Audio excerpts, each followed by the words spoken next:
দেখছেন কলকাতা টিভি, ভাস্বতী রয়েছে আপনাদের সঙ্গে। শুরু করছি আরো বারো।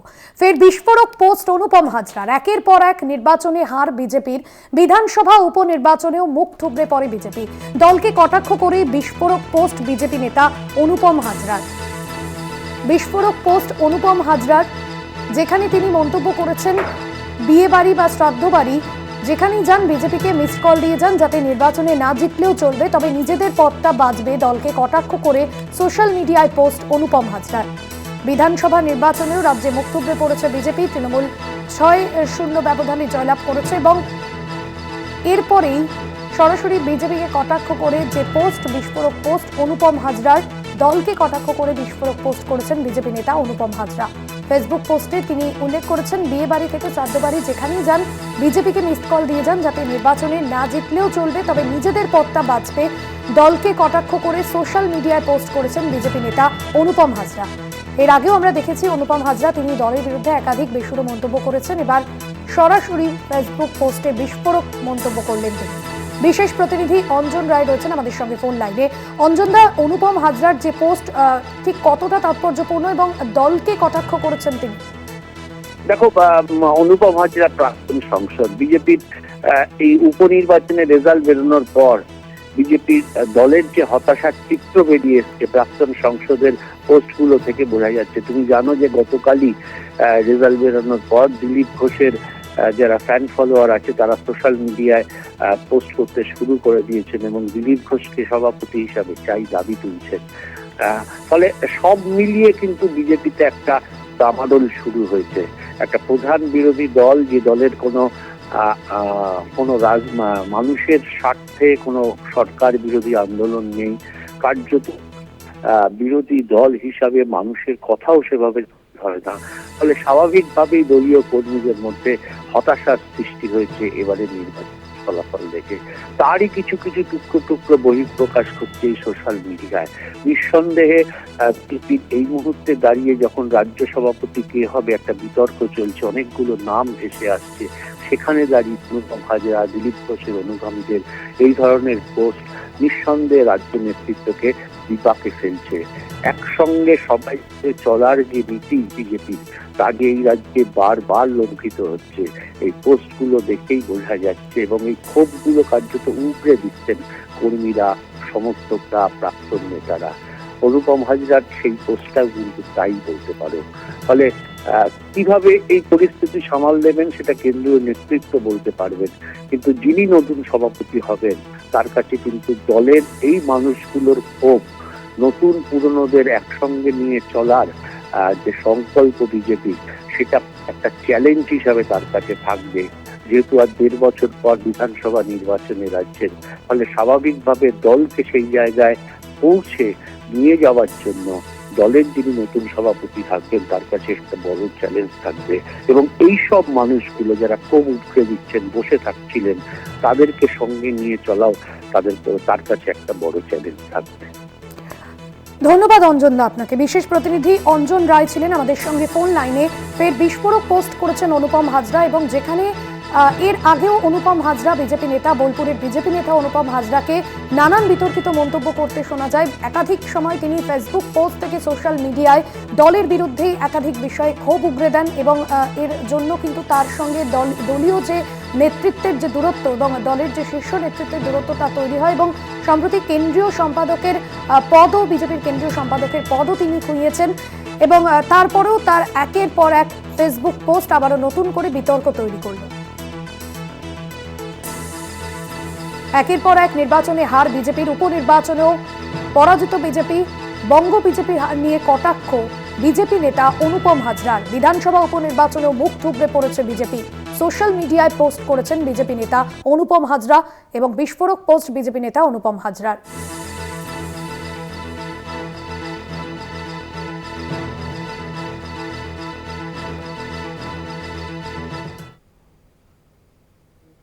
আবাসের বাড়ি পেতে তৃণমূলকে টাকা দেওয়ার অভিযোগ। 5,000 টাকা না দিলে নাম কেটে দেওয়ার হুমকি। পুরুলিয়ার মানবাজারের 2 নম্বর ব্লকের ঘটনা। অভিযোগ ডোমজুরি গ্রামের এক বাসিন্দার। আবাসের বাড়ি পেতে তৃণমূলকে টাকা দেওয়ার অভিযোগ সামনে আসছে। 5,000 টাকা না দিলে নাম কেটে দেওয়ার হুমকি। পুরুলিয়ার মানবাজারের 2 নম্বর ব্লকের ঘটনা।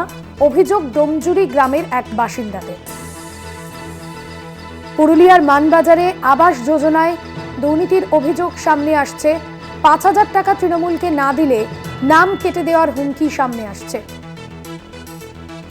এর আগে বিরোধীদের তরফে বঙ্গ বিজেপি নেতৃত্ব বারবার যে দাবি করেছেন যে আবাস যোজনায় দুর্নীতি হচ্ছে এবং যোগ্যরা তারা বাড়ি পাচ্ছেন না, এমনটা অভিযোগও সামনে এসেছে বারবার। জেলার বিভিন্ন প্রান্তে আবাস যোজনা নিয়ে দুর্নীতির অভিযোগ সামনে আসছে।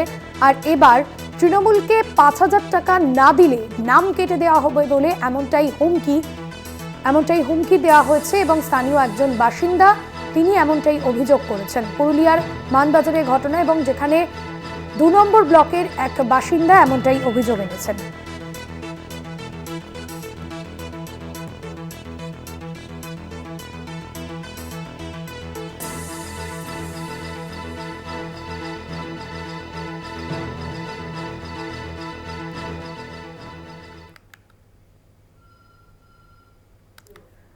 বিজেপির পরাজিত প্রার্থীর জমির ফসল নষ্টের অভিযোগ, ট্রাক্টর ও জমিতে থাকা মেশিন ভাঙচুরের অভিযোগ সামনে আসছে।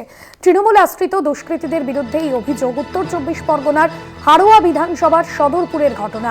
বিজেপির পরাজিত প্রার্থীর জমির ফসল নষ্ট করার অভিযোগ, জমির ফসল নষ্টের অভিযোগ, ট্রাক্টর ও জমিতে থাকা মেশিন ভাঙচুরের অভিযোগ সামনে আসছে। তৃণমূল আশ্রিত দুষ্কৃতীদের বিরুদ্ধে এই অভিযোগ উত্তর ২৪ পরগনার হারোয়া বিধানসভার সদরপুরের ঘটনা। তৃণমূল আশ্রিত দুষ্কৃতীদের বিরুদ্ধেই এমন অভিযোগ সামনে আসছে। উত্তর ২৪ পরগনার হারোয়া বিধানসভার সদরপুরের ঘটনা। বিজেপির পরাজিত প্রার্থীর জমির ফসল নষ্টের অভিযোগ। সঞ্জিত চক্রবর্তী রয়েছেন ফোন লাইনে। সঞ্জিত, ঠিক কি অভিযোগ? হারোয়ায় বিজেপির প্রার্থী পরাজিত হন এবং তৃণমূল প্রার্থী জয়লাভ করেন, তারপরেই কি এই অভিযোগ সামনে আসছে বিজেপির তরফে? দেখো, ভোট পরবর্তী এই হিংসার ছবির কথা বলেছে, অর্থাৎ হিংসার অভিযোগ তুলেছে স্বয়ং বিজেপি পরাজিত প্রার্থী বিমল দাস। তুমি জানো, সদ্য উপনির্বাচন শেষ হয়েছে, অর্থাৎ তার রাতেই অন্ধকারে উত্তর ২৪ পরগনার যে হারোয়া থানা রয়েছে, যে সদরপুর তার বাড়ি রয়েছে, সে বাড়ির যে জমি রয়েছে প্রায় ৪ বিঘা জমি, সেই জমির ওপরে বিভিন্ন গাছগাছালি রয়েছে, ছোট মাঝারি বড় গাছ রয়েছে এবং সেগুলো কেটে তছনছ করে দেয় রাতের অন্ধকারে। পাশাপাশি জমির জল দেওয়ার জন্য শ্যালো মেশিন এবং সেই শহর ট্র্যাক্টর সহ ভাঙচুর চালায় বলে অভিযোগ। রাতের অন্ধকারে দুষ্কৃতীরা এই ঘটনা ঘটিয়েছে। ইতিমধ্যে এই ঘটনার তদন্ত শুরু করেছে হারোয়া থানার পুলিশ। ঘটনাস্থলে পুলিশ গিয়ে পুরো বিষয়টা দেখে। পরাজিত বিমল দাসের অভিযোগ, বিজেপি প্রার্থী যে পরিকল্পিতভাবে তৃণমূল আশ্রিত দুষ্কৃতীরা এই ঘটনা ঘটিয়েছে। কিন্তু এই অভিযোগ অস্বীকার করেছে তৃণমূল নেতৃত্ব। উত্তর ২৪ পরগনায় এসসি ওবিসি সেলের যে সাধারণ সম্পাদক সুরেশ মণ্ডল বলে যে পায়ের তলাতে জমি সরে গেছে, সেখানে জামানত জব্দ হয়েছে বিরোধীদের, বিশেষ করে বিজেপি, আইএসএফ সহ কংগ্রেস যাদের জামানত জব্দ হয়েছে তারা এই গোষ্ঠীদ্বন্দ্বের যার কারণে নিজেরা এর সঙ্গে জড়িত, ফালতু অর্থাৎ পরিকল্পিতভাবে তৃণমূলকে কালিমা লিপ্ত করছে। এর সঙ্গে তৃণমূল এই সংকীর্ণ রাজনীতি করে না। এই অভিযোগ পাল্টা অভিযোগে এলাকায় এই জমির ফসল কেটে নেয় উত্তেজনা তৈরি হয়েছে। পুলিশ তদন্ত শুরু করেছে। এখন রাতের অন্ধকারে কজন দুষ্কৃতী আসলো, কিভাবে আসলো, কারাই বা কাটলো, পুলিশ প্রত্যক্ষদর্শীদের সঙ্গে কথা বলে বয়ান নেওয়ার চেষ্টা করছে এবং এর পিছনে আদৌ কোনো রাজনৈতিক সমীকরণ আছে না অন্য কোনো ঘটনা আছে, পুরনো শত্রুতার জের বা পারিবারিক বিবাদ বা অন্য কোনো প্রতিবেশীর সঙ্গে গন্ডগোল আছে কিনা, সেটাও তদন্তকারীরা একবার দেখে নিতে চাইছে। অশ্বতী, একদমই ধন্যবাদ জানাবো। সঞ্জিত চক্রবর্তী প্রতিনিধি ছিলেন ফোন লাইনে।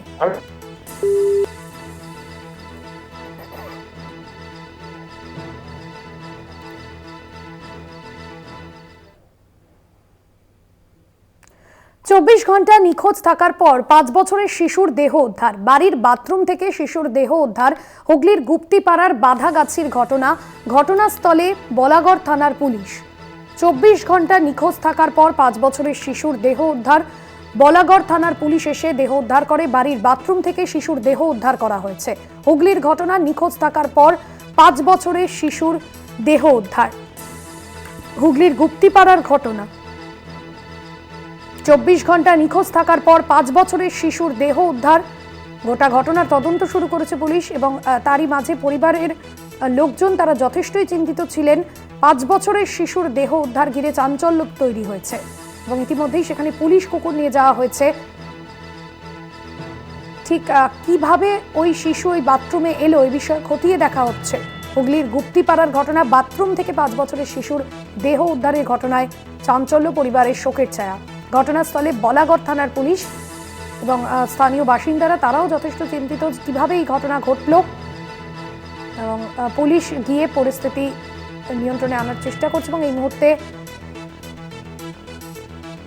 পরিবারের শোকের ছায়া, বাড়ির বাথরুম থেকে শিশুর দেহ উদ্ধার ঘিরে চাঞ্চল্য। হুগলির গুপ্তিপাড়ার ঘটনা, 24 ঘন্টা নিখোঁজ থাকার পর 5 বছরের শিশুর দেহ উদ্ধার। ঘটনাস্থলে বলাগড় থানার পুলিশ, বাড়ির বাথরুম থেকে শিশুর দেহ উদ্ধারে চাঞ্চল্য তৈরি হয়েছে। 24 ঘন্টা নিখোঁজ থাকার পর 5 বছরের শিশুর দেহ উদ্ধার, বাড়ির বাথরুম থেকে শিশুটির দেহ উদ্ধার হয়েছে এবং ইতিমধ্যে পুলিশ ঘটনাস্থলে গিয়ে পরিস্থিতি নিয়ন্ত্রণে আনার চেষ্টা করছে এবং স্থানীয় বাসিন্দারাও সেখানে রয়েছেন।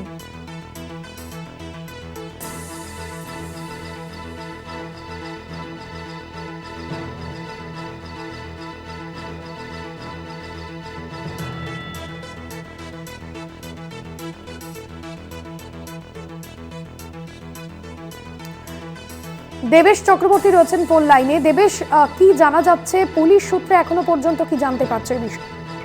দেখো বাসুই, তোমাকে জানাই যে কাল সকাল 9টার সময় 5 বছরের এক শিশু গুপ্তিপাড়া বালাগাছিতে নিখোঁজ ছিল। সারাদিন তল্লাশি করেও পাওয়া যায়নি। সকালবেলা ভোরবেলাতে তার দেহ তার বাড়ির ভেতরে যে বাথরুম আছে সেখান থেকে উদ্ধার হয় হাত পা বাঁধা অবস্থায়, এবং সেই শিশুকে নিয়ে যাওয়া হাসপাতালে কর্মরত চিকিৎসক তাকে মৃত বলে ঘোষণা করে, এবং সেই ঘটনার জন্যই পুলিশ 3 জনকে আটক করেছে, দাদু, ঠাকুমা এবং বাড়ির যে জেঠিমা আছে তাকে। ভাস্বতী, ধন্যবাদ।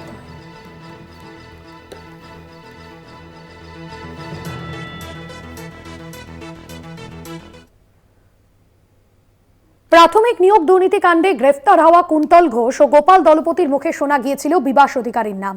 বিভাস অধিকারী নিয়োগ দুর্নীতিতে ধৃত প্রাক্তন পর্ষদ সভাপতি মানিক ভট্টাচার্যের অত্যন্ত ঘনিষ্ঠ এই বিভাস অধিকারী। এবার সেই বিভাস অধিকারীর সঙ্গেই এক মঞ্চে দেখা গেল বীরভূম জেলা পরিষদের সভাধিপতি রামপুরহাটের তৃণমূল বিধায়ক কাজল শেখকে। বীরভূমের রামপুরহাটে একটি বেসরকারি অনুষ্ঠানে এই ছবি প্রকাশ্যে আসতেই জেলার রাজনৈতিক মহলে তুমুল বিতর্ক। বীরভূম জেলাতে লুটের দায়িত্ব কার? আগে অনুব্রতর ছিল, এখন কাজলের দায়িত্ব বীরভূম থেকে লুটপাট করা, এমনটাই কিন্তু বিরোধীরা অভিযোগ আনছেন। একই মঞ্চে বিভাস অধিকারী, কাজল শেখ, এবং জানিয়ে ইতিমধ্যেই বিতর্ক তৈরি হয়েছে। নিয়োগ দুর্নীতিতে ধৃত মানিক ভট্টাচার্যের অত্যন্ত ঘনিষ্ঠ এই বিভাস অধিকারী, এবং এই ছবিকে কেন্দ্র করে ইতিমধ্যেই শুরু হয়েছে রাজনৈতিক চাপানোতর। যদিও বিরোধীরা তারা কটাক্ষ করছেন দুর্নীতিগ্রস্তদের সঙ্গে সম্পর্ক রয়েছে কাজল শেখের। এর আগে অনুব্রত মণ্ডলের সম্পর্ক ছিল, লুটপাট করতেন তিনি, এবার তার দায়িত্ব পড়েছে কাজল শেখের ওপর। মনা বীরবংশী রয়েছেন ফোন লাইনে। মনা, বিরোধীদের কটাক্ষের মুখে পড়তে হয়েছে জেলা তৃণমূল নেতৃত্বকে, ঠিক কি পরিপ্রেক্ষিতে এই ছবি সামনে এলো? দেখো, যেটা জানা যাচ্ছে যে প্রাথমিক শিক্ষক নিয়োগ দুর্নীতি কাণ্ডে তুমি জানো যে কেন্দ্রীয় এজেন্সি র্যাডারে বিভাস অধিকারী নলহাটির নেতা, এবং এই বিভাস অধিকারীকে তুমি জানো যে তার বাড়ি নলহাটি, তার আশ্রম এবং কলকাতার আমস্টার যে ফ্ল্যাট, সেখানে কিন্তু লাগাতার এই শিক্ষক নিয়োগ দুর্নীতি কাণ্ডে অভিযান চালছিল কেন্দ্রীয় এজেন্সি। শুধু তাই নয়, এই বিভাস অধিকারীর নাম কেন্দ্রীয় এজেন্সিরা তদন্ত প্রক্রিয়ায় নেমে জানতে পেরেছিল, বিশেষ করে গোপাল দলপতি এবং কুন্তল ঘোষ, এই দুই ধৃতের মুখ থেকে। এবং তুমি জানো যে বিশেষ করে মানিক ভট্টাচার্য, যিনি পর্ষদ সভাপতি, তার অত্যন্ত ঘনিষ্ঠ পার্থ চট্টোপাধ্যায়ের সরাসরি যোগাযোগ। সেই বিভাস অধিকারী এবং বীরভূম জেলা পরিষদের সভাধিপতি কে এক মঞ্চে দেখা গেল। শুধু তাই নয়, আমরা এটাও দেখলাম যে বীরভূম জেলা পরিষদের সভাধিপতি তথা জেলা তৃণমূল কোর কমিটির সদস্য এবং রামপুরহাটের তৃণমূল বিধায়ক, দেখলাম যে বিভাস অধিকারী এক মঞ্চে রয়েছেন। কাজল শেখ বিভাস অধিকারীকে মঞ্চের মধ্যে প্রকাশ্যে মিষ্টি খাইয়ে দিচ্ছে। এই ছবি বিশেষ করে সামনে প্রকাশ্যে আসতেই বলা যেতে পারে যে বীরভূমের রাজনৈতিক মহলে তুমুল বিতর্ক কিন্তু সৃষ্টি হয়েছে। দেখো, অবশ্যই এই ছবি যখন প্রকাশ্যে এসছে তখন রীতিমতো বিতর্কের দানা বেড়েছে এবং বিরোধীরা কটাক্ষ করছে। বিরোধীরা বলছে আগে এক সময় এক নেতা তৃণমূলের দায়িত্ব ছিলেন, তিনি কলকাতায় তোলার টাকা বাড়াতেন, এখন সেটা কাজল শেখ দায়িত্ব নিয়েছে বীরভূম জেলার। কোন খাতে কোন সিন্ডিকেটের টাকা থেকে পাঠাবে, সেটা কাজল শেখের দায়িত্ব। খুব স্বাভাবিকভাবেই কখনো গোপনে কখনো প্রকাশ্যে এদের আঁতাত সম্পর্ক আছে, নাহলে সিন্ডিকেটে টাকাটা পাঠাবে কি করে, এমনই কটাক্ষ করছেন বিরোধীদের। খুব স্বাভাবিকভাবেই দেখো, নতুন করে বিশেষ করে জেলা তৃণমূল কোর কমিটির অন্যতম সদস্য তথা বীরভূম জেলা পরিষদের সভাধিপতি কাজল শেখ, রামপুরহাটের তৃণমূল বিধায়ক নতুন করে এক বিতর্কে জড়ালেন। বিশেষ করে প্রাথমিক শিক্ষক নিয়োগ দুর্নীতি কাণ্ডে যে অন্যতম মূল মাথা বলা যেতে পারে বিভাস অধিকারী, তার সাথে এক মঞ্চে এবং তাকে মিষ্টি খাইয়ে দিচ্ছেন, এই ছবি সামনে আসতেই রীতিমতো জেলা জুড়ে কিন্তু বিতর্কের সৃষ্টি হয়েছে। দেখো, এখনো পর্যন্ত এই ছবি নিয়ে বিজেপি এবং অবশ্যই সিপিএম কিন্তু কটাক্ষ করছেন এবং তারা বলছেন যে এটা তো অস্বাভাবিক কিছু নেই, মানুষ যত তাড়াতাড়ি বুঝবে জানবে যে এদের সাথে আঁতাত হয়েছে ততটাই মঙ্গল, এবং আগামী দিনে মানুষ তার বিচার করবে। আর এই ছবি সামনে আসতে রীতিমতো জেলার রাজনৈতিক মহলে যে তুমুল বিতর্কেও সেটা আর বলার অপেক্ষা রাখে না, সেটা কিন্তু বলা যেতে পারে। ভাস্বতী, ধন্যবাদ মনা।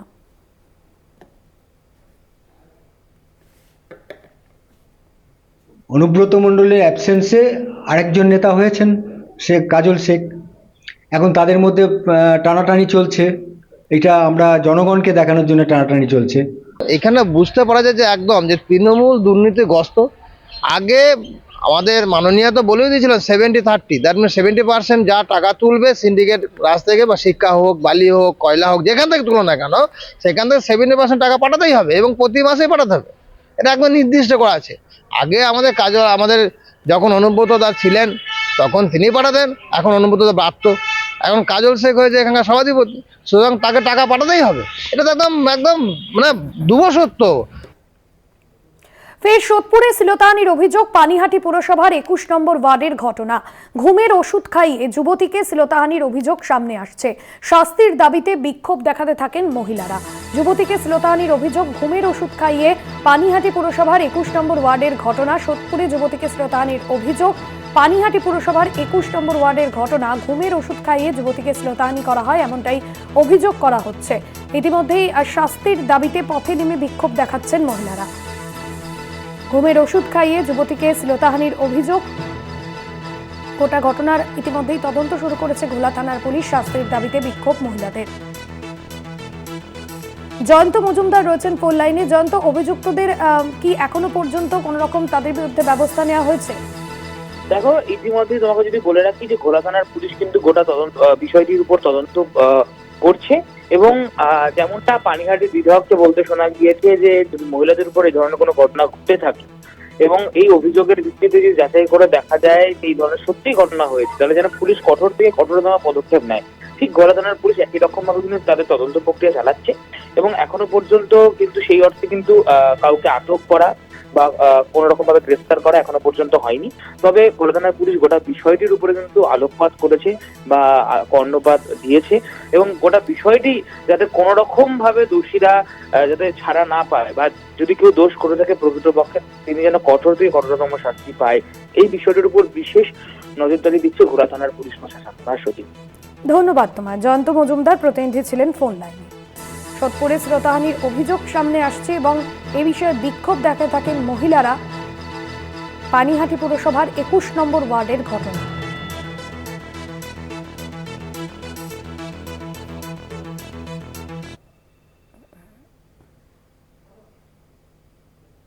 নাবালিকাকে খুন করে পুঁতে দেওয়ার অভিযোগ উঠছে প্রেমিকের বিরুদ্ধে। নদিয়ার ভীমপুর থানা এলাকার আদাপোতার ঘটনায় গ্রেফতার করা হয়েছে অভিযুক্ত প্রেমিককে। এবং যে ঘটনা ঘটেছে নদিয়ার ভীমপুর থানা এলাকার আদাপোতার ঘটনা, প্রেমিকের বিরুদ্ধে যে অভিযোগ উঠছে, নাবালিকাকে খুন করে পুঁতে দেওয়ার অভিযোগ উঠছে প্রেমিকের বিরুদ্ধে। নদিয়ার ভীমপুর থানা এলাকার ঘটনায় ইতিমধ্যেই গ্রেফতার অভিযুক্ত প্রেমিক। নদিয়ার ভীমপুর থানা এলাকার ঘটনা, নাবালিকাকে খুন করে পুঁতে দেওয়ার অভিযোগ উঠছে প্রেমিকের বিরুদ্ধে। অভিযুক্তকে ইতিমধ্যেই গ্রেফতার করেছে পুলিশ। নদিয়ার ভীমপুর থানা এলাকার আদাপোতার ঘটনা,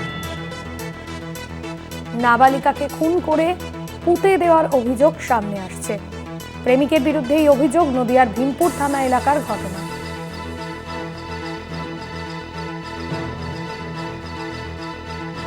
সন্তু শাহ আমাদের প্রতিনিধি রয়েছেন ফোন লাইনে। সন্তু, ঠিক কি অভিযোগ উঠছে? একেবারেই দেখো, নাবালিকে খুন করে পুঁতে দেওয়ার অভিযোগগুলো প্রেমিকের বিরুদ্ধে ভীমপুর থানা আদাপোতা গ্রামের ঘটনা। যে অভিযুক্তর বাড়ি ওই পাশাপাশি এলাকায়, যেটা অভিযুক্তের বিরুদ্ধে অভিযোগ যে ওই যুবকের সঙ্গে দীর্ঘদিন ধরে এই নাবালিকার প্রেমের সম্পর্ক ছিল। কিছুদিন আগে এই প্রেমিকার পরিবারের পক্ষ থেকে অন্যত্র বিবাহ ঠিক করে পরিবারে অভিযোগ করছে। সেই কারণেই কিন্তু এদিন রাতে অর্থাৎ শুক্রবার ভোরে ওই নাবালিকাকে অপহরণ করে ওই যুবক। যেটা অভিযোগ করছে অপহরণ করে পালিয়ে যায়। এরপরে কিন্তু বেশ কিছুক্ষণ নিখোঁজ ছিল। পরিবারের পক্ষ থেকে একাধিকবার ওই যুবকের সঙ্গে যোগাযোগ করা হয়, কোনো রকমের সদুত্তর মেলেনি। এরপর গতকাল ভীমপুর থানায় অভিযোগ দায়ের করে ওই নাবালিকার পরিবার। এই অভিযোগের ভিত্তিতেই কিন্তু ওই অভিযুক্ত যুবককে গ্রেপ্তার করে পুলিশ, এবং এই গ্রেপ্তারের পর কিন্তু তাকে জিজ্ঞাসাবাদ করে জানতে পারে ওই নাবালিকাকে খুন করে পুঁতে দেওয়া হয়েছে। অর্থাৎ ওই যে নারায়ণপুর এলাকা, ওই যুবকের বাড়ি, সেই এলাকায় একটি পুকুর পাড়ে তাকে কিন্তু পুঁতে দেওয়া হয়েছে।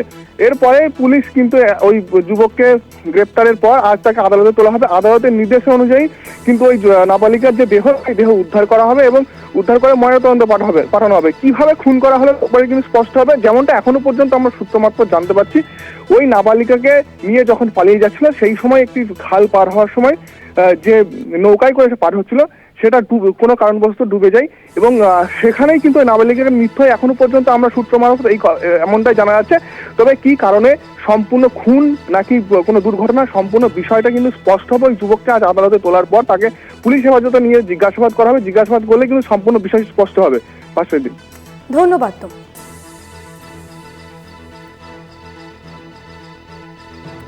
নাবালিকাকে পুঁতে দেওয়ার অভিযোগ উঠছে প্রেমিকের বিরুদ্ধে। নদিয়ার ভীমপুর থানা এলাকার ঘটনা। ইতিমধ্যেই অভিযুক্ত ওই প্রেমিককে গ্রেফতার করেছে পুলিশ।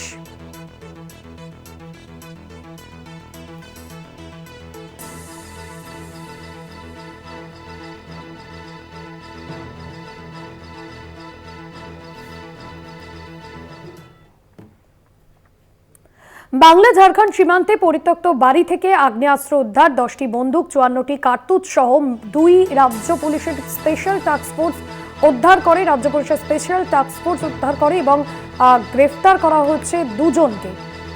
অভিযুক্তদের বেশিরভাগই বিহার, পাটনা থেকে আগ্নেয়াস্ত্র নিয়ে আসার অভিযোগ। বিপুল পরিমাণ আগ্নেয়াস্ত্র উদ্ধার করেছে রাজ্য পুলিশের এসটিএফ। অভিযান চালিয়ে বিপুল পরিমাণ আগ্নেয়াস্ত্র উদ্ধার হয়েছে পরিত্যক্ত বাড়ি থেকে। বাংলা ঝাড়খণ্ড সীমান্তে পরিত্যক্ত বাড়ি থেকে উদ্ধার আগ্নেয়াস্ত্র, 10টি বন্দুক, কার্তুজ সহ ইতিমধ্যেই 2 জনকে গ্রেফতার করেছে রাজ্য পুলিশের স্পেশাল টাস্ক ফোর্স। অভিযুক্তদের বিরুদ্ধে যে অভিযোগ উঠছে, বিহার, পাটনা থেকে আগ্নেয়াস্ত্র নিয়ে আসার অভিযোগ। উৎপল পাত্র রয়েছেন প্রতিনিধি ফোন লাইনে। উৎপল, কোন সূত্র ধরে এসটিএফ অভিযান চালায় এবং এদেরকে গ্রেফতার করা হয়েছে ইতিমধ্যেই? আসানসোল দুর্গাপুর পুলিশ কমিশনার যে অন্তর্গত 19 নম্বর জাতীয় সড়ক, সেখানে এসটিএফ, যে রাজ্যের এসটিএফ এবং আমাদের যে ঝাড়খণ্ড কুল থানার পুলিশ আছে, তারা যৌথ অভিযান চালায়।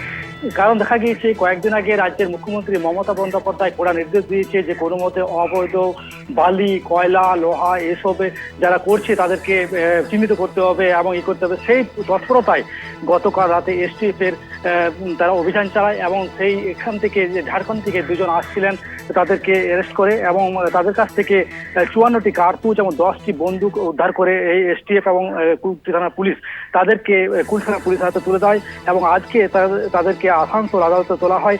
পুলিশ তদন্ত শুরু করছে যে তারা এই এত আগ্নেয়াস্ত্র নিয়ে তারা কোথায় যাচ্ছিল এবং এর সঙ্গে কে জড়িত রয়েছে সেই নিয়ে পুলিশ তদন্ত শুরু করছে। ভাসতী, ধন্যবাদ উৎপল।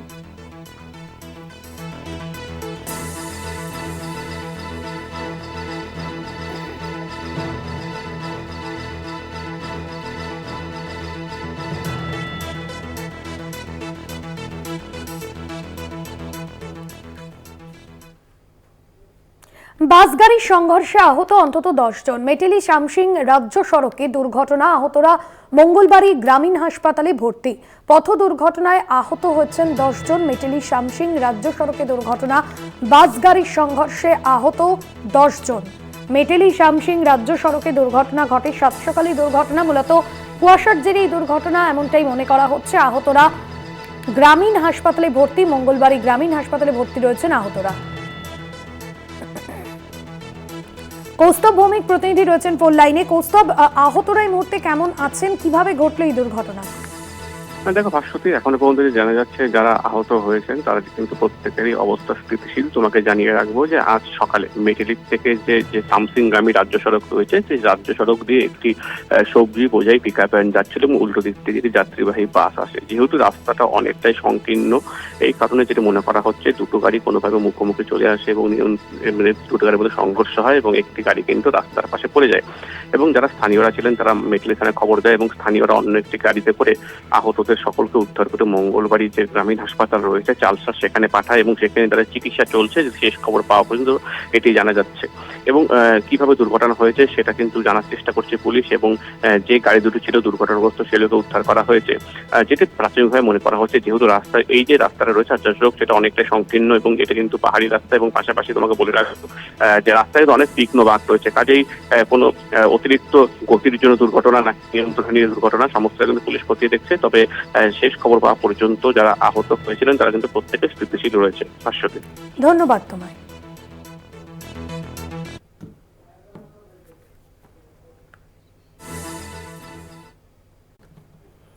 ওয়াকফ বিল পেশ হবে পার্লামেন্টে, শীতকালীন অধিবেশনে এই বিল পেশ হবে। ওয়াকফ বিল পার্লামেন্টে পেশ হবে, শীতকালীন অধিবেশনে এই ওয়াকফ বিল পেশ হতে চলেছে। আপনাদের জানি ওয়াকফ বিল পেশ হবে পার্লামেন্টে, শীতকালীন অধিবেশনে এই বিল পেশ হবে, এমনটাই এখনো পর্যন্ত জানা যাচ্ছে।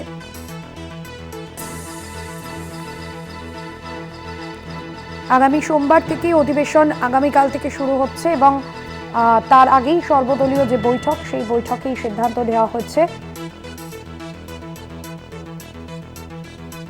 আশিস চট্টোপাধ্যায় পলিটিক্যাল এডিটর রয়েছেন আমাদের সঙ্গে ফোন লাইনে। আশিস দা, এই বিষয়ে কি জানা যাচ্ছে?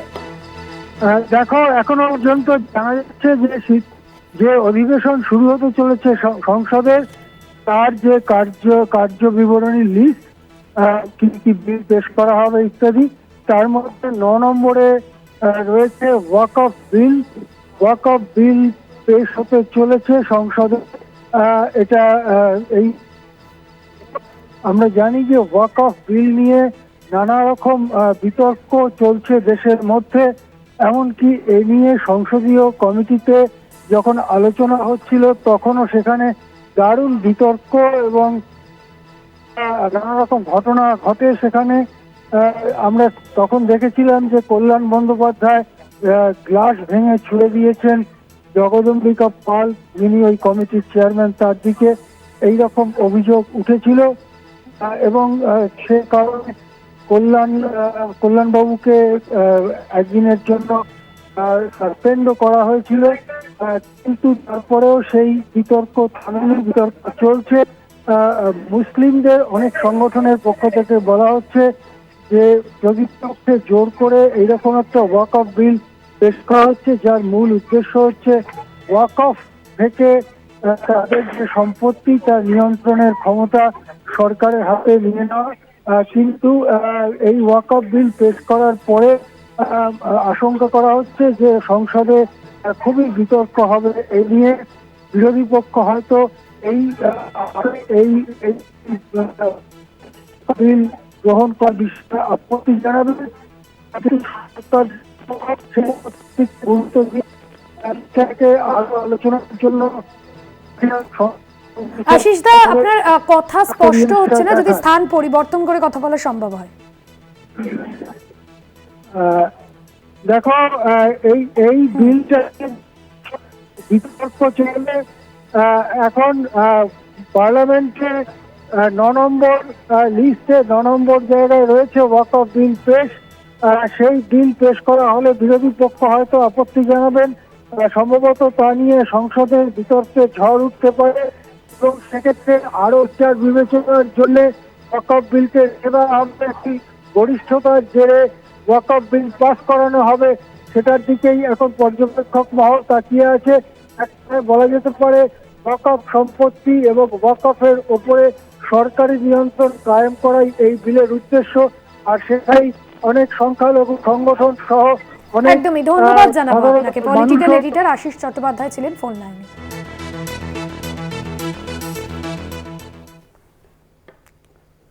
গড়িয়া স্টেশন সংলগ্ন রেল ব্রিজের তলায় আগুন, ভস্মীভূত 6টি দোকান, দমকলের 2টি ইঞ্জিন আগুন নিয়ন্ত্রণে আনে।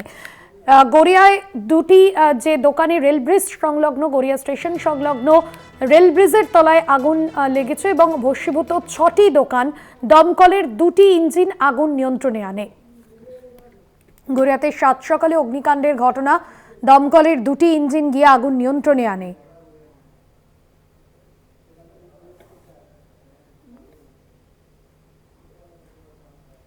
গড়িয়া স্টেশন সংলগ্ন রেল ব্রিজের তলায় আগুন লাগার ঘটনা সামনে আসছে।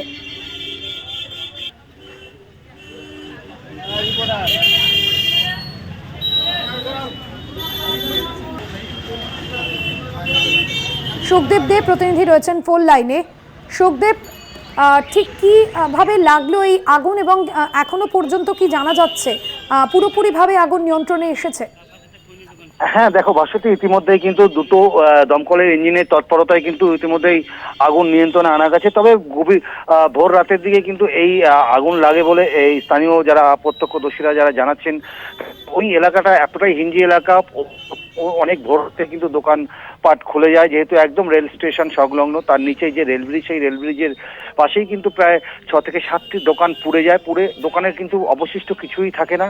সেখান থেকে কিন্তু এই মুহূর্তে কিন্তু দমকলের যে লোকজন তারাও আছেন এবং স্থানীয় লোকজনরাও আছেন। তবে আগুন নিভে গেলেও কিন্তু সেখানে যে জিনিসপত্র যারা ছিল, সামগ্রী ছিল, সেগুলো কিন্তু সমস্ত পুড়ে যাওয়ার পরে যেটুকু অবশিষ্ট ছিল সেটুকু কিন্তু বের করে নিয়ে আসার চেষ্টা চালাচ্ছেন যাদের দোকান রয়েছেন তারা, দোকানদাররা।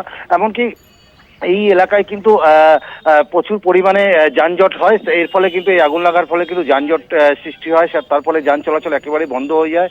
পরে নরেন্দ্রপুর থানার পুলিশ কিন্তু ঘটনাস্থলে যায়। ঘটনাস্থলে গিয়ে কিন্তু যান চলাচল অপর দিক সাইড দিয়ে কিন্তু যান চলাচল নিয়ন্ত্রণে আনে। তবে এই মুহূর্তে কিন্তু এলাকায় যে 7টি দোকান পুড়ে গেল, কি কারণে পুড়লো, এই বিষয়ে তদন্ত করে দেখছে দমকলের আধিকারিকরা। ভাস্বতী, একদমই ধন্যবাদ জানাবো। সুখদেব দে আমাদের প্রতিনিধি ছিলেন ফোন লাইনে।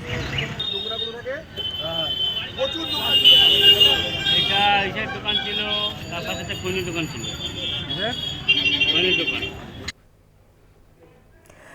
সুকমার রায়গুড়া জঙ্গলে অভিযান চলাকালীন বিস্ফোরণ, ফের মাওবাদীদের লাগানো আইইডিতে জখম হয়েছেন জওয়ান, হাসপাতালে ভর্তি আহত জওয়ান। মাওবাদীদের লাগানো আইইডিতে জখম জওয়ান, হাসপাতালে ভর্তি আহত ওই জওয়ান। সুকমার রায়গুড়া জঙ্গলে অভিযান চলাকালীন বিস্ফোরণের ঘটনা সামনে আসছে। মাওবাদীদের লাগানো আইইডিতে জখম জওয়ান, হাসপাতালে ভর্তি রয়েছেন তিনি। জানিয়ে রাখবো, হাসপাতালে ভর্তি আহত জওয়ান। সুকমার রায়গুড়া জঙ্গলে অভিযান চলাকালীন বিস্ফোরণের ঘটনা সামনে আসছে। মাওবাদীদের লাগানো আইইডিতে জখম জওয়ান, হাসপাতালে ভর্তি রয়েছেন তিনি।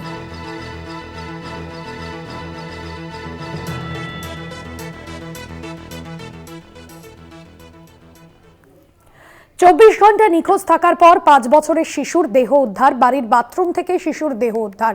ঘটনায় আটক করা হয়েছে ঠাকুমা, দাদু ও জেঠিমাকে। হুগলির গুপ্তিপাড়ার ঘটনা। ঘটনাস্থলে ইতিমধ্যেই পৌঁছেছে বলাগড় থানার পুলিশ। 24 ঘন্টা নিখোঁজ থাকার পর 5 বছরের শিশুর দেহ উদ্ধার।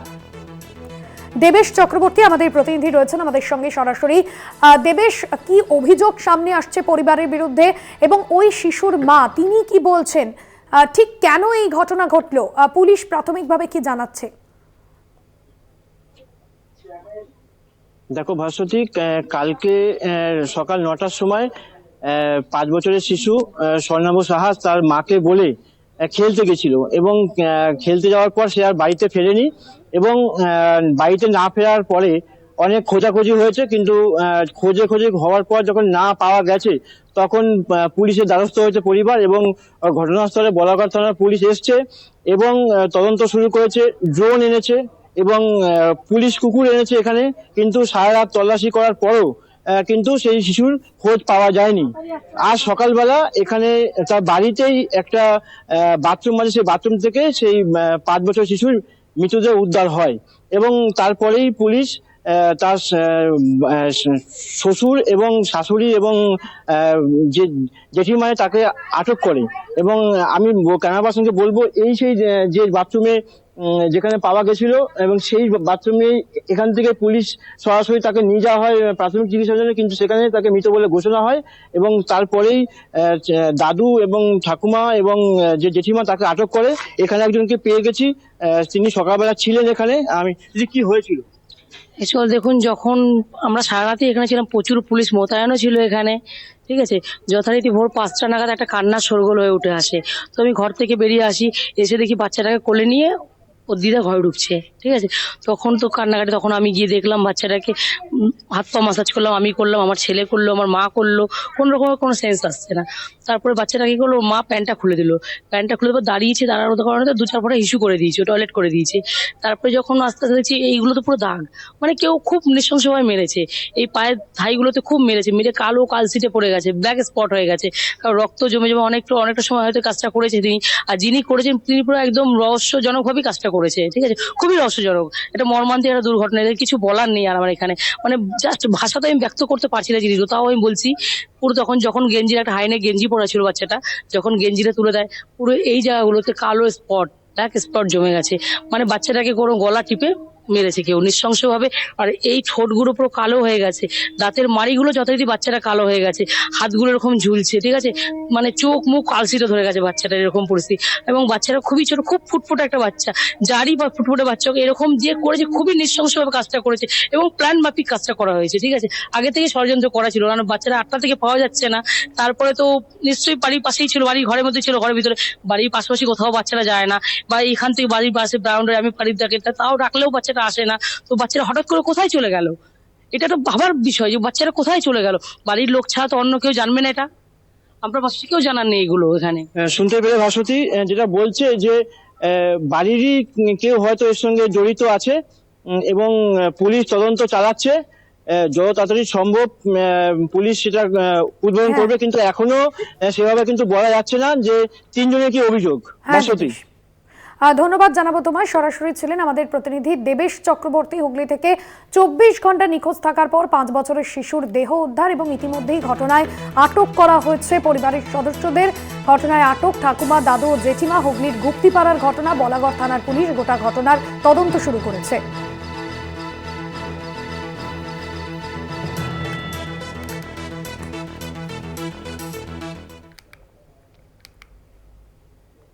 বিজেপি বিধায়ক অম্বিকা রায়ের অফিস ঘিরে বিক্ষোভ। নদিয়ার কল্যাণীতে ডাম্পিং গ্রাউন্ডের প্রকল্পে বাধা দেওয়ার অভিযোগ সামনে আসছে।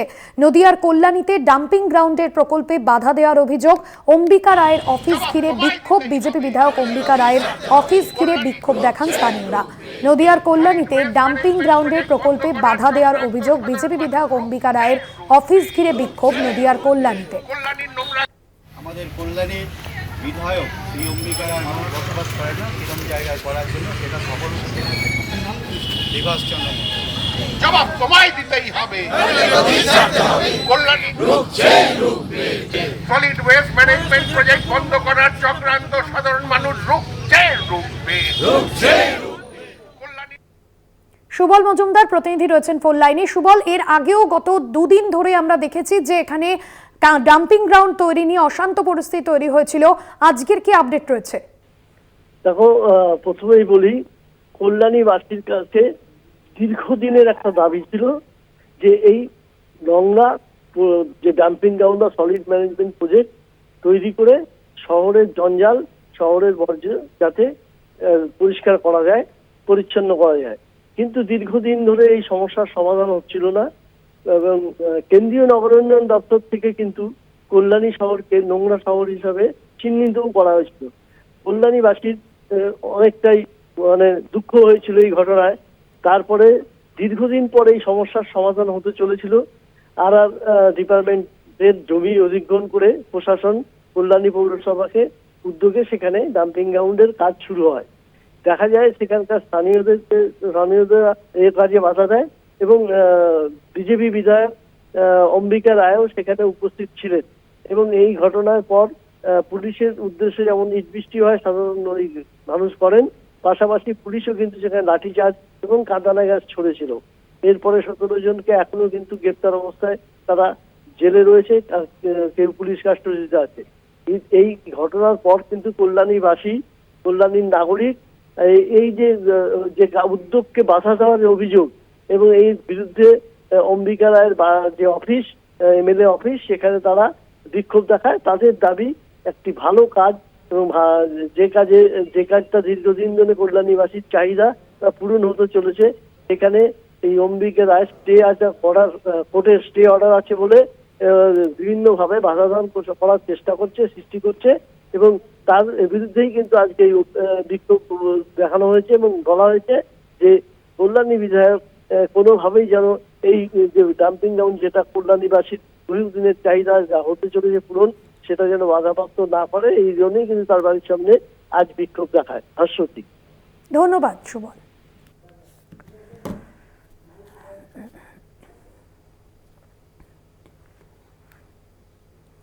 বিজেপির পরাজিত প্রার্থীর জমির ফসল নষ্টের অভিযোগ, ট্রাক্টর ও জমিতে থাকা মেশিন ভাঙচুরের অভিযোগ সামনে আসছে। তৃণমূল আশ্রিত দুষ্কৃতীদের বিরুদ্ধে অভিযোগ উত্তর 24 পরগনার হারোয়া বিধানসভার সদরপুরের ঘটনা। বিজেপির পরাজিত প্রার্থীর জমির ফসল নষ্টের অভিযোগ, তৃণমূল আশ্রিত দুষ্কৃতীদের বিরুদ্ধেই অভিযোগ সামনে আসছে। ট্রাক্টর ও জমিতে থাকা মেশিন ভাঙচুরের অভিযোগ উত্তর 24 পরগনার হারোয়া বিধানসভার ঘটনা। তৃণমূল আশ্রিত দুষ্কৃতীদের বিরুদ্ধে এই অভিযোগ সামনে আসছে। উত্তর 24 পরগনার হারোয়া বিধানসভার ঘটনা, তৃণমূল আশ্রিত দুষ্কৃতীদের বিরুদ্ধে এই অভিযোগ, ট্রাক্টর ও জমিতে মেশিন ভাঙচুরের অভিযোগ। বিজেপির পরাজিত প্রার্থীর জমির ফসল নষ্টের অভিযোগ। সঞ্জিত চক্রবর্তী রয়েছেন ফোন লাইনে। সঞ্জিত, বিজেপি প্রার্থী তিনি কি বলছেন, তার কি অভিযোগ?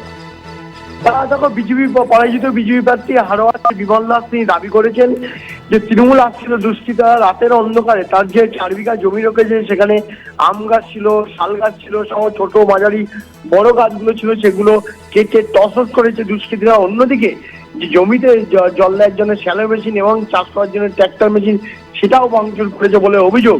কিন্তু এখন পর্যন্ত এই অভিযোগ অস্বীকার করেছে বিশেষ করে তৃণমূল নেতৃত্ব। তারা দাবি করেছে যে বিজেপি সেখানে জামানত জব্দ হয়েছে, যার কারণে পরিকল্পিতভাবে নিজেদের সংগঠন নেই, গোষ্ঠীদ্বন্দ্ব, যার কারণে নিজেরাই এই ধরনের ঘটনার সঙ্গে যুক্ত। এর সঙ্গে তৃণমূল কোনোভাবেই জড়িত নয়। যেহেতু তৃণমূলের হারোয়া বিধানসভা অত্যন্ত শক্ত ঘাঁটি, জানো তুমি 2021-এর নির্বাচনের পর সেই মার্জিন ছাড়িয়ে প্রায় 1,31,395 ভোটে জিতেছে এবারে যে রবিউল ইসলাম, এবং এই ঘটনার জেরে তারা কোনোভাবেই জড়িত নন।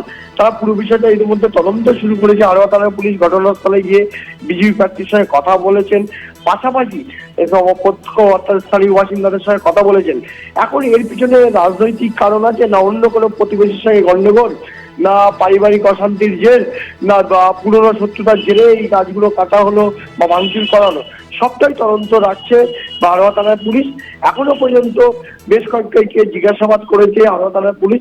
ইতিমধ্যে এই অভিযোগ পাল্টা অভিযোগে রীতিমতো চাঞ্চল্য ছড়িয়েছে হারোয়ার সদরপুর এলাকায়। ধন্যবাদ তোমায়।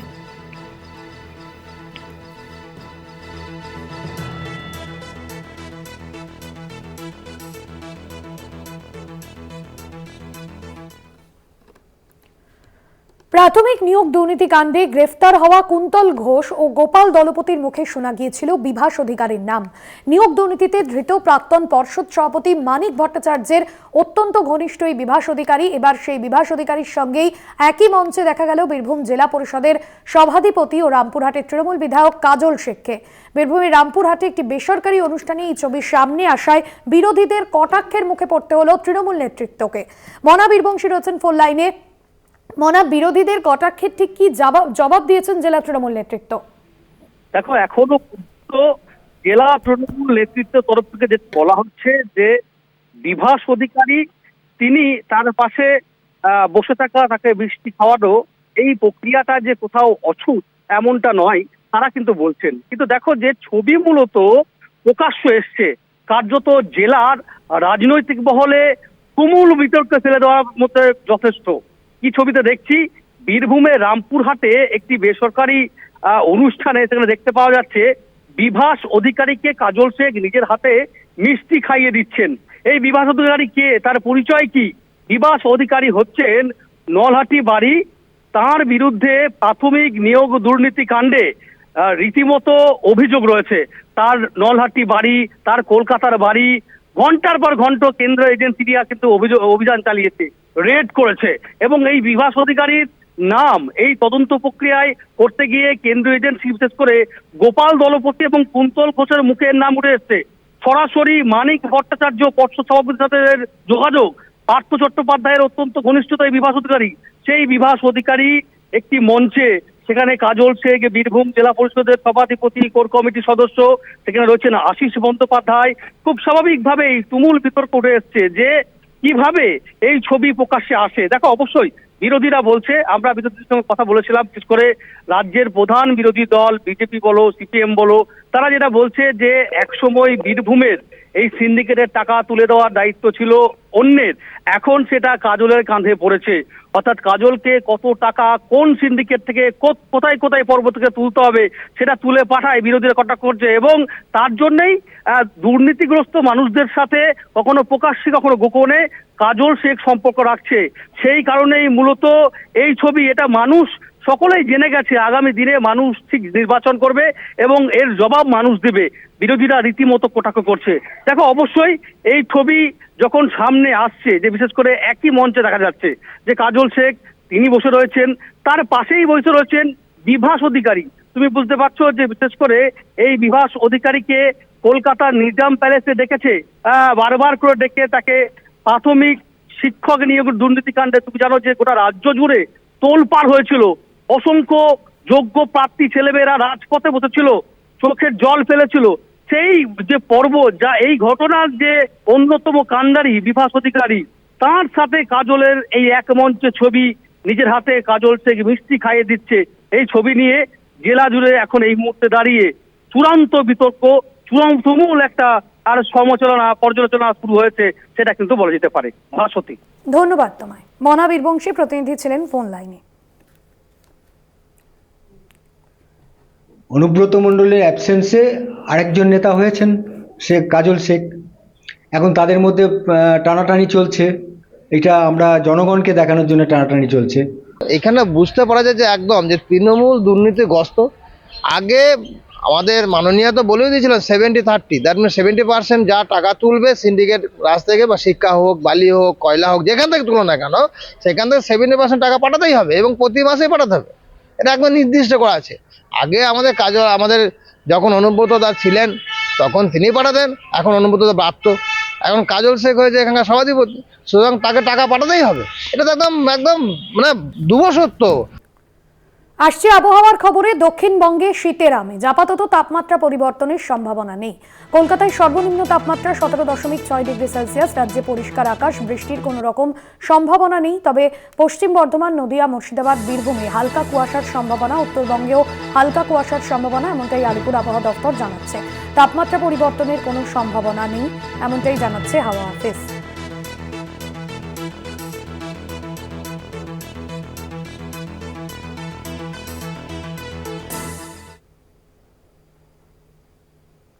তুষারপাতের জেরে বন্ধ জম্মু কাশ্মীরের মুঘল রোড। তুষারপাতের জেরে যান চলাচলও বন্ধ রয়েছে, সুতরাং যাতায়াতেও কিন্তু সমস্যার মধ্যে পড়তে হচ্ছে পর্যটকদের। তবে বরফে ঢাকা সেই ছবি আপনাদের সামনে তুলে ধরছি। জম্মু কাশ্মীরের মুঘল রোডের ছবি।